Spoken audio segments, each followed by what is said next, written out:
خواهي پروردگار كأفرمي لو آية دا كسيدنا هود فرميت يا قوم استغفروا ربكم ثم توبوا إليه يرسل السماء عليكم مدرارا ويزدكم قوة إلى قوتكم ولا تتولوا مجرمين. أو ما بذكر لو قوة شون بفي أم آية بفي أم قاعدة قرآنية قوتك شون بارزقاري ليكره باستغفار وتوبة كردن.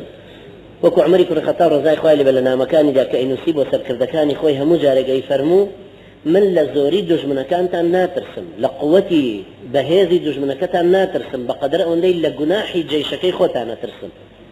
چونك إنساني مسلمان براستي بچي بقوته بويك إيما قناح بار نين وكو كدجمنا كمان قناح بارا إيما لأخوان نزيكترين وقل دجمنا كمان ككافريك وباوري بأخوانيا. أما يا مجال أبلام أجر إيما لأخلاقياتها وكو أوان مان لهاتها معناه يتر إيماج مستحق أسر كوتنا نابين كخواي پروردگار بمان داته